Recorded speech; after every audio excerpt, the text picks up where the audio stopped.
Dear students, welcome to Introduction to Nanoscience and Nanotechnology lecture number 2B.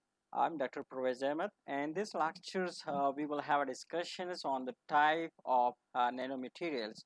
In the previous lectures, we had a discussions on the classifications of nanomaterials. In this lecture, we will continue with the discussions on the types of nanomaterials. So let's proceed towards today's lecture, that is the type of the nanomaterials. So nanomaterials are organized into four different types.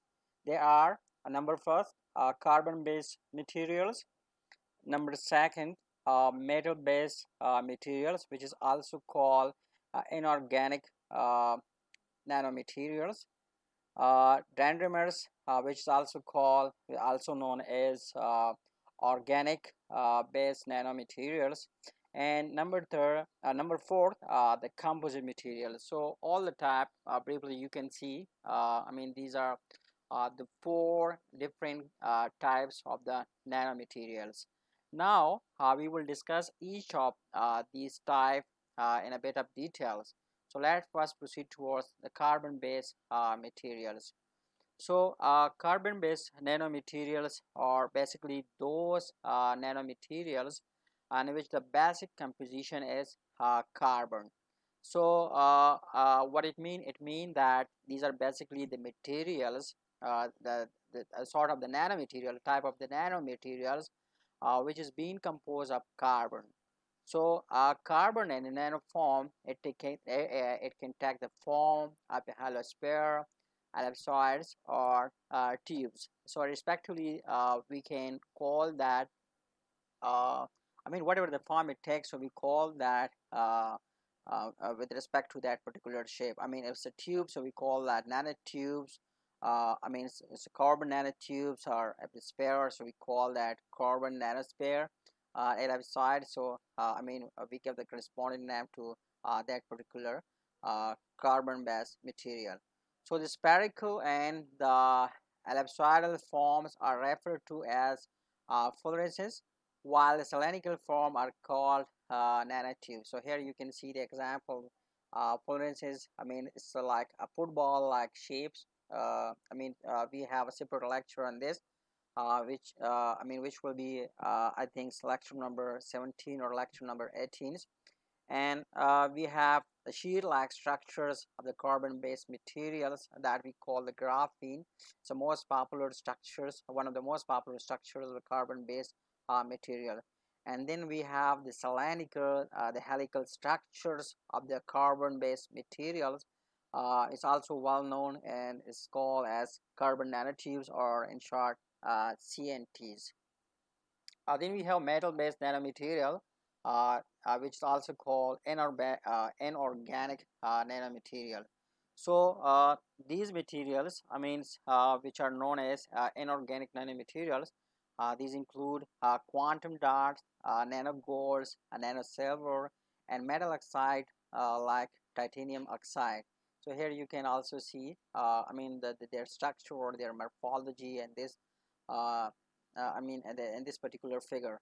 So you're well aware about the nanogolds, nanosilvers are titanium oxide, metal oxide particle, but there is something that we call quantum dots. What is quantum dot? Whenever you heard about the quantum dot, so quantum basically mean a small size materials, which exhibit the quantum phenomena. So what is mean by the quantum dot? So a quantum dot is a very closely packed semiconductor crystals comprised of hundreds or thousands of the atom, whose size is on the order of a few nanometers to a few hundred nanometers. So what it mean? It mean that here you can see that we're saying that metal-based nanomaterial, but in slash we put inorganic nanomaterial.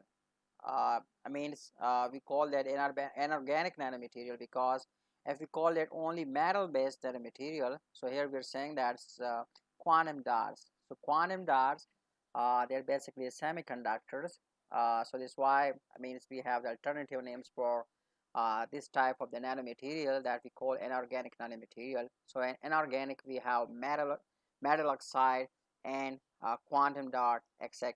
And here you see the formal definition for the quantum dot. So metal-based nanomaterial include metal crystals, metal oxide resistor, or metal decorated multi-wall nanotubes. So these all come in metal-based nanomaterial or inorganic nanomaterials.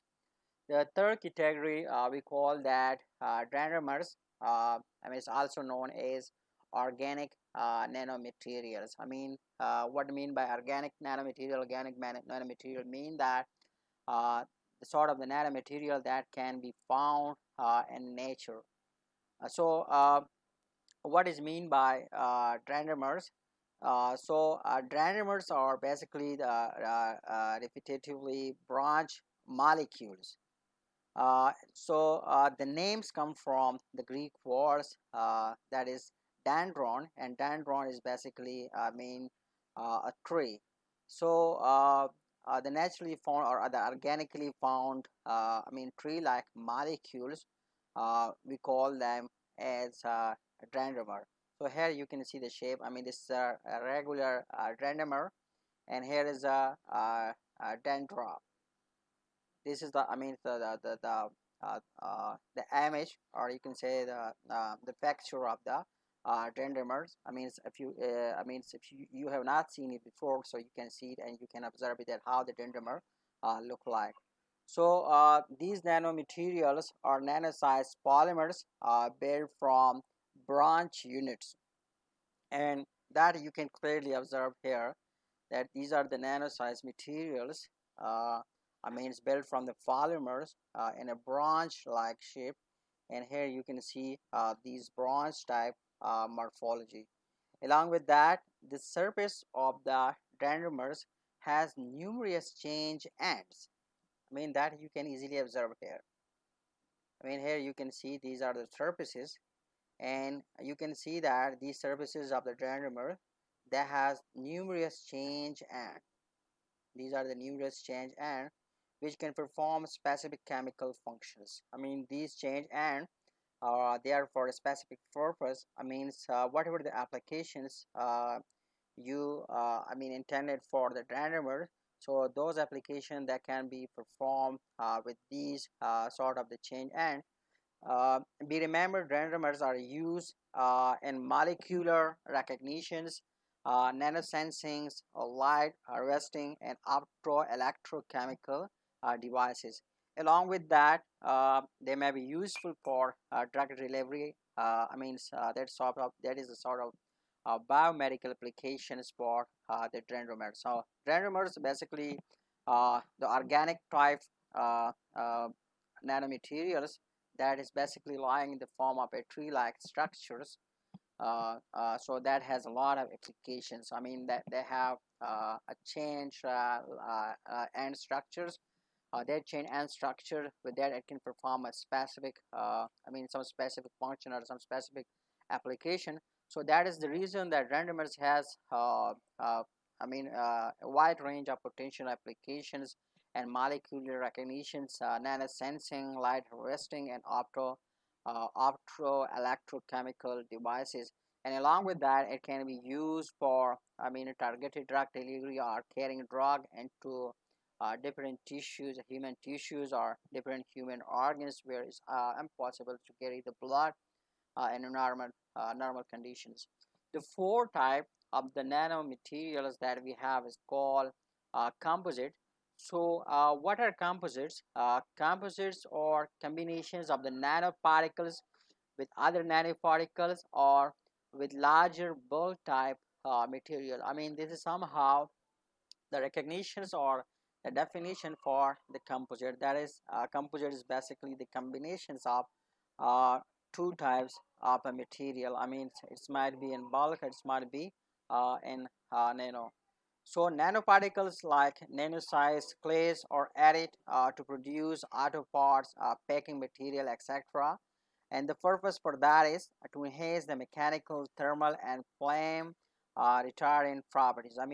Basically, we're trying to synthesize a composite. We want to synthesize a composite, and the purpose for this is to enhance the properties of the existing material. So here you can see that we have, I mean, in this image you can see that we have nanocomposites, and then this nanocomposite you can see that it's cobalt chromium nano composite. And here this is sort of polymeric matrix has been made from lead titanium oxide. I mean, this polymeric matrix which has been made from lead titanium oxide composite. So composite is basically a sort of nanomaterial that is being made from two type of the material, or we can say that it's a combinations of two or more different type of the material. And the purpose of this kind of nanomaterial is to enhance the existence of property of a single material. I mean, that's the key purpose. We want to make the composite of a particular materials.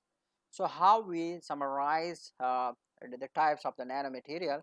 So here you can see that we have all the four types of the nanomaterial, and they're being organized here. The first one, we have carbon nanomaterial. So inside carbon nanomaterial we have multi-wall carbon nanotubes, we have carbon black nanoparticles, we have nano graphite, we have nanofluorines, and along with that we have single wall carbon nanohorns. Then we have inorganic nanomaterials. And inorganic nanomaterials, we have metals, metal oxide, and quantum dots. In metal, we have aluminum, silver, gold, copper, and zinc. While in metal oxide, we have copper oxide, iron oxide, aluminum oxide, and titanium oxide. And quantum dots, the most popular quantum dots are cadmium selenide and zinc sulfide. Then we have the organic nanomaterials. So organic nanomaterial mostly we find uh, electrospun nanofibers. I mean, the good example of which is cellulose, bicellulose, and GNF. These are the most popular organic nano materials. Number four, the last one, the last type of the nanomaterials that we call composite nanomaterial. It basically consists of organic nanomaterials, I mean, which both the type can be the organic nanomaterials. We can have organic inorganic nanomaterial. I mean, we can make the composite, or we can have the composite in which both the compositions they can be the organic component. I mean, all the compositions of the composite can be inorganic nanomaterials. And along with that, we can have the composite, which can be from which can be formed from the combinations of organic and inorganic nanomaterial. So this is somehow well-known types of the nanomaterials. Hope that you have learned a lot from this lecture. Thanks for watching. That's all we have for this lecture. Stay tuned with the next lecture. Next lecture will be lecture number 3. In that lecture, we will have discussions on to answer some specific question about what is nanoscale science, how big is the nanometer, and how did we get here. That we will discuss in lecture number 3. So stay tuned with that. Till then, bye bye.